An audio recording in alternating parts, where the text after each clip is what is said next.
अस्सलाम वालेकुम, मेरा नाम लाइबा ज़फ़र है और आप लोग मेरा यूट्यूब चैनल देख रहे हैं। अगर अभी तक आप लोगों ने मेरा यूट्यूब चैनल सब्सक्राइब नहीं किया तो मेरे चैनल को लाइक करें, सब्सक्राइब करें, नोटिफिकेशन के बटन को ज़रूर क्लिक करें। एक तरफ रशिया यूक्रेन वॉर बहुत ज़्यादा एग्रेसिव पीरियड में है, तो दूसरी तरफ हमें नज़र आ रहा है कि सऊदी अरेबिया बहुत ज़्यादा पार्टिसिपेट कर रहा है कि पीस टॉक्स को इनिशिएट करवाया जाए वॉर को एंड करने के लिए। और लास्ट वीक में साउथ अफ्रीका समिट हुआ था जिसमें व्लादिमीर पुतिन भी शरीक हुए थे और इन सब के बीच में बहुत इंपॉर्टेंट इवेंट्स हुए हैं जो कि आज मैं आप लोग के साथ डिस्कस करने वाली हूँ इसी वीडियो में, क्योंकि आज की जो मैंने न्यूज़ देखी और मैं भी काफ़ी हैरान हो गई थी कि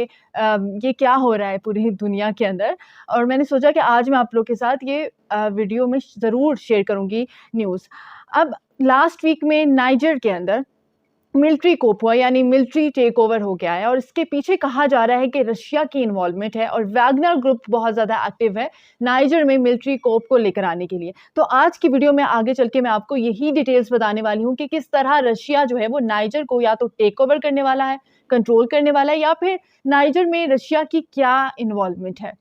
फर्स्ट ऑफ ऑल आपका फुल फोकस मैं नाइजर की तरफ लेकर जाती हूँ जो कि अफ्रीका यानी वेस्ट अफ्रीका का एक मुल्क है। छोटा सा मुल्क है लेकिन एक इम्पॉर्टेंट मुल्क है नेचुरल रिसोर्सेज के हवाले से। और नाइजर मुल्क इसलिए इम्पॉर्टेंट है इस वक्त क्योंकि वहाँ पर अभी मिलिट्री टेक ओवर हुआ है और कहा जा रहा है कि रशिया की इन्वॉल्वमेंट है और ये मिलिट्री टेक ओवर वेस्ट और रशिया के लिए एक बैटल फील्ड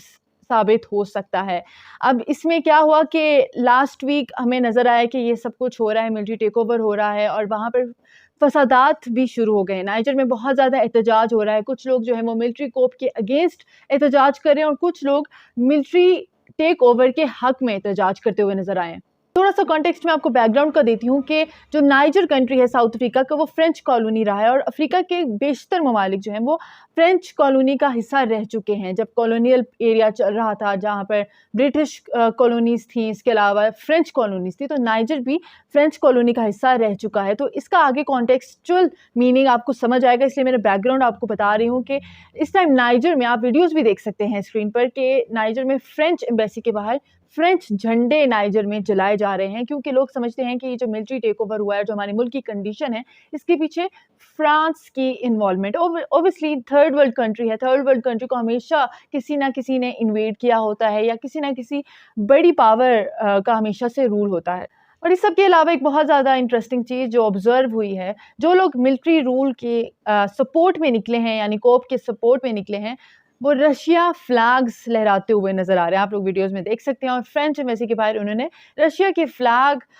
को डिप्लॉय कर दिया है और चांट कर रहे हैं कि लॉन्ग लिव पुतिन। और लोगों ने काफ़ी इंटरव्यूज़ भी दिए हैं और कहा है कि हम चाहते हैं कि रशिया जो है वो टेक ओवर कर ले नाइजर को और फ्रेंच की जो हम लोग गुलामी कर रहे हैं ये ताहयात ख़त्म हो जाए। Against young people raising the Russian flag is because they've seen how certain countries in the region are cooperating with Russia,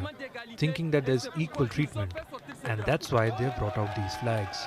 Russian foreign minister Sergey Lavrov ने कहा है कि जो नाइजर में मिलिट्री टेक ओवर हुआ है, अथॉरिटेरियन रजीम आई है, तो इससे साबित होता है कि अब नाइजर में पीस हो जाएगा। ऑब्वियसली आपको पता है कि रशिया में अथॉरिटेरियन रजीम है और रशिया जो है वो अथॉरिटेरियन रजीम को थ्रू आउट सपोर्ट करता है और इसके अलावा यूएस जो है वो डेमोक्रेसी को सपोर्ट करता है। वर्ल्ड वॉर 2 के इवेंट्स के बाद आपको पता होगा कि किस तरह डेमोक्रेसी फैली और किस तरह यूएस का रोल है डेमोक्रेसी को फैलाने में। इस तरह सारे ममालिक जो हैं उसमें ऑब्वियसली यूएस ने यूके के साथ ये एक कॉन्ट्रैक्ट कर लिया था कि वो डीकोलोनाइज हो जाए और पूरी दुनिया में डेमोक्रेसी को फैलाया जाए। तो इसी तरह रशिया और यूएस के बीच में ये एक कॉन्फ्लिक्ट रहा था क्योंकि रशिया में कम्युनिज्म है, अथॉरिटेरियन रजीम है और रशिया चाहता है कि जिस तरह डेमोक्रेसी पूरी दुनिया में फैली उसी तरह अथॉरिटेरियन रजीम भी फैले। तो ये यहाँ पर आपको कॉन्टेक्स्ट समझ आ रहा होगा कि किस तरह रशिया जो है वो चाहता है कि अब अफ्रीका के जो ममालिक हैं जिसमें ज़ाहिर सी बात है वहाँ पर कुछ कंट्रीज़ ऐसे हैं जहाँ पर मिलिट्री रूल है, तो वहाँ पर रशिया चाहता है कि अब अथॉरिटेरियन रजीम आ जाए। इसी के साथ साउथ अफ्रीका के समिट में व्लादिमीर पुतिन ने कहा है कि हम नहीं चाहते कि मिलिट्री टेक ओवर करे नाइजर में, लेकिन वहाँ पर अथॉरिटेरियन रजीम आए और अथॉरिटेरियन रजीम हमेशा कामयाब साबित होगी वेस्ट कंट्रीज़ को टैकल करने में। इसके अलावा शुरू में मैंने आप लोगों को बताया था कि किस तरह वैगनर ग्रुप भी की इन्वॉल्वमेंट नाइजर में है। वो इस तरह है क्योंकि वैगनर ग्रुप की एक मर्सनरी फोर्सेज हैं और इनकी इन्वॉल्वमेंट हमेशा से रही है मुख्तलिफ ममालिक में रजीम चेंज करने के पर्पज़ में, खासतौर पर थर्ड वर्ल्ड कंट्रीज़ में रजीम चेंज करने के लिए। तो वैगनर ग्रुप के सोशल मीडिया हैंडल में वैगनर ग्रुप के जो चीफ हैं उन्होंने एक स्टेटमेंट दी है कि ये एक बहुत अच्छी डेवलपमेंट हुई है नाइजर में कि अथॉरिटेरियन रजीम है ये वहाँ पर। इवन उन्होंने कहा है कि जो फसाद है वहाँ पर अगर पीस चाहते हैं तो वैगनर ग्रुप हमेशा एक्टिव रहेगा नाइजर के अंदर। तो ये एक स्टेटमेंट दी है वैगनर ग्रुप के चीफ ने। इससे ज़ाहिर होता है कि जो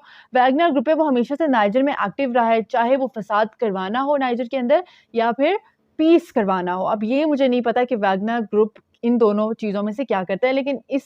ट्वीट से, इनकी स्टेटमेंट से ये बात साबित हो गई है कि वैगनर ग्रुप जो है वो हमेशा से एक्टिव रहा है नाइजर में। इसके अलावा अगर हम नाइजर के नेबरिंग कंट्री की बात करें, माली की, तो वहाँ पर भी ऐसा ही कुछ हुआ था। वो भी फ्रेंच कॉलोनी था, वहाँ पर भी मिलिट्री टेक ओवर हुआ, वहाँ पर भी रशिया के झंडे लगाए गए थे। कुछ साल पहले की ये बात है। तो यही सेम एपिसोड नाइजर में भी हो रही है। उसके अलावा बुर्किना फासो, ये भी नाइजर का एक नेबरिंग कंट्री है, इसके साथ भी यही सेम एपिसोड हुई थी। वहाँ पर भी प्रो रशियन फ्लैग्स लगाए थे, प्रो रशियन चांट किया गया था, और इसके अलावा वहाँ पर भी मिलिट्री कोप आ गया था, अथॉरिटेरियन रजीम आ गई थी। तो इन सब एपिसोड से ये जो सब चीज़ें हो रही हैं, और नाइजर में भी सेम एपिसोड जो है दोहराई गई है, इन सब चीज़ों से, इन सब पॉइंट से ये चीज़ वाज़े हो जाती है कि कोल्ड वॉर के टाइम पे जिस तरह अमेरिका डेमोक्रेसी को एक्सपैंड कर रहा था, तो उसी तरह अब रशिया, चाहे रशिया एक तरफ वॉर में इन्वॉल्व है, तो वहीं पर रशिया भी अपनी अथॉरिटेरियन रजीम को फैला रहा है। क्योंकि डेमोक्रेसी हमेशा यूएस के लिए बड़ी फिजिबल रही है, बहुत इजीली रही है, क्योंकि यूएस को लगता है कि जिन मुल्कों में डेमोक्रेसी रहेगी वहाँ पर वो अपनी पॉलिसीज़ को बआसानी डिप्लॉय कर सकता है। तो वहीं पर रशिया के लिए अथॉरिटेरियन रजीम बहुत ज़्यादा फिजिबल है, क्योंकि जहाँ पर अथॉरिटेरियन रजीम होगी वहाँ पर रशिया अपनी पॉलिसीज़ को डिप्लॉय कर सकता है। तो बेसिकली पावर चेंज हो रहा है और मल्टीपोलर वर्ल्ड यूनिपोलर से मल्टीपोलर वर्ल्ड की तरफ जा रही है। अगर इसी तरह के आप इन्फॉर्मेटिव वीडियोस देखना चाहते हैं तो मेरे चैनल को लाइक करें, सब्सक्राइब करें और नोटिफिकेशन के बटन को ज़रूर क्लिक करें।